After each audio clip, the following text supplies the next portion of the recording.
Young and the Restless fans, hopefully you're having a terrific Tuesday. And oh, honey, buckle up because today's episode is serving all of the drama, sass, and tea you could ever want. Things are heating up in Genoa City. I'm going to give you a few highlights and then we'll unpack this episode. First, we see Cole and Michael beginning to work together on Victor's plans. We see also Nikki is feeling punished and Victor and Victoria offend Adam. So without any further ado, let's go ahead and dive into this episode for June 11th and spill all of the deets. First up, we got Nikki and Lauren having a heartfelt chat at society. Lauren is positively glowing with relief to see Nikki back in action looking stunning and radiant.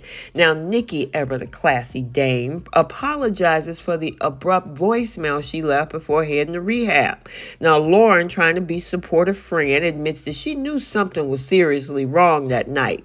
Nikki reflects on the nightmare of her ordeal, but is thankful that it got her into treatment. She's taking things one day at a time and she feels very optimistic about her recovery. Now, the conversation turns to Jack's little pill mishap that night, and Nikki reveals that she wanted him as her sponsor, but of course, Diane swooped in to change Jack's mind. Lauren gets it. No one wants to risk Jack relapsing.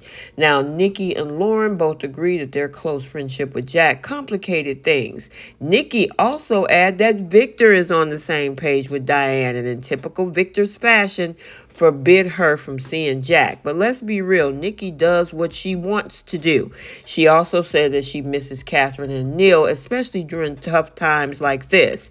Now, Lauren reassures her that she'll find another sponsor soon. The conversation shifts to business, and Nikki confides in Lauren about her plans for Newman Media. She expects a return in a few months, and you can tell the look on Lauren's face. But Nikki has potential ace up her sleeve, asking Victoria to take over. And I know that was a sigh of relief because Lauren wisely pointed out that running two companies is a tall order. And Nikki agrees that Victoria is the only person she trusts to handle it.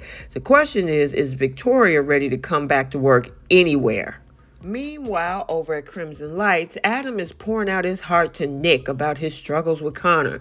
Nick's all ears and feels for his brother, acknowledging that he never considered self-harm as a possibility. Now, Adam clearly is stressed, admitting that he was so freaked out that his son punched himself in the face.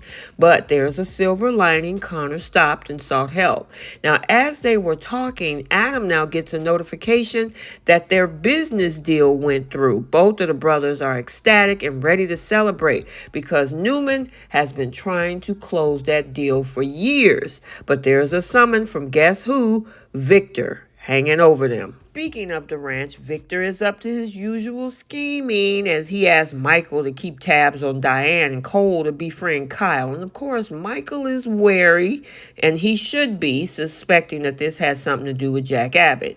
Now, Victor, of course, is tight-lipped as always, just reminding them that they agreed to the meeting to make amends for Jordan fiasco.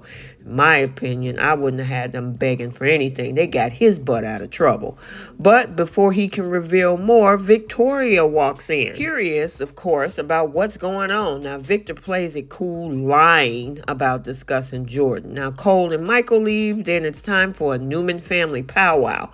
Nick and Adam arrive, and the siblings are immediately on edge. Adam, ever the skeptic, asks what bombshell Victor is about to drop. Now, Victor insists there's no bombs, just business. He wants Victoria back at the company.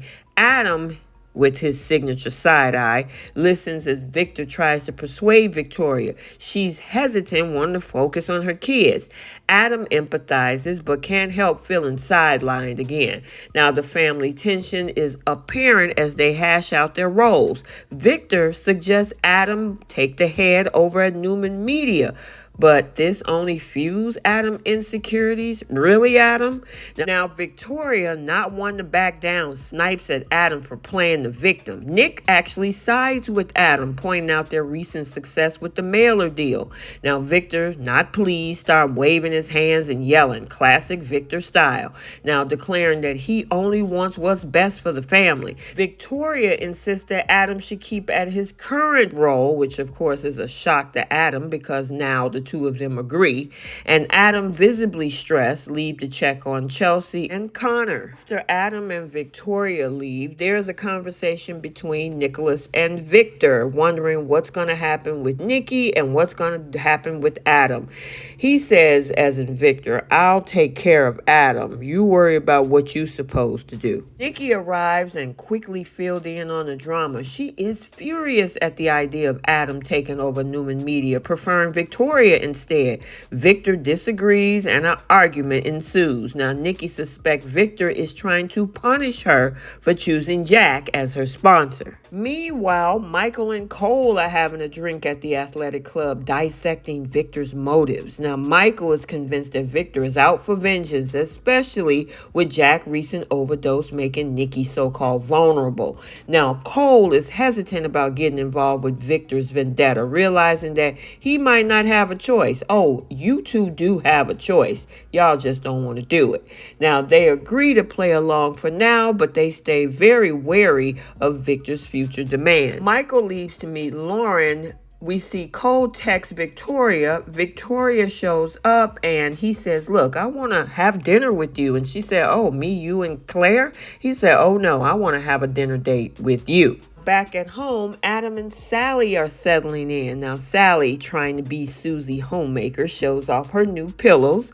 Adam appreciates her presence, which makes the place feel like home.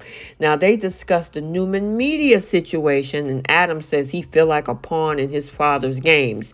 Despite his frustration, Sally offers him comfort and support by saying, look, this is something that you already wanted. You built that company and made it a success. You'll get to have your own autonomy.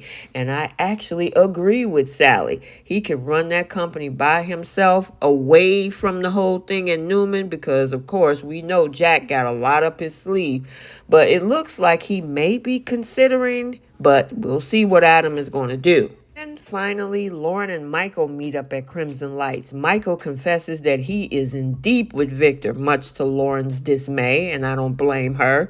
She wants to shake some sense into Victor, but it's too late. I think you need to shake some sense into your husband. He was the one that was in a Peruvian prison, and he still begged to be under Victor. But according to Michael, it's too late, and he's targeting Jack. A war is brewing. And yeah, of course, Lauren ends the episode with kissing her husband, both of them bracing for the storm to come. Okay, so there you have it, folks. Another juicy, drama-filled day in Genoa City. Let's get the conversation started down in the comment section. What do you think about Michael and Cole? I mean, I don't even know why they begged to get back in the good graces of Victor.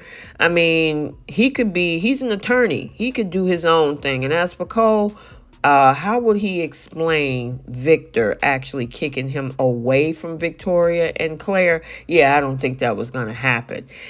Nikki feeling punished. Yeah, I can think that's one way to look at it, in my opinion, because, of course, Victor is hotter than fish grease about what's been going on over the last several months with her and Jack Abbott. And then Victoria and Victor offending Adam. In my opinion, I think Adam should take that role as CEO of Newman Media. He built that company. He ran it.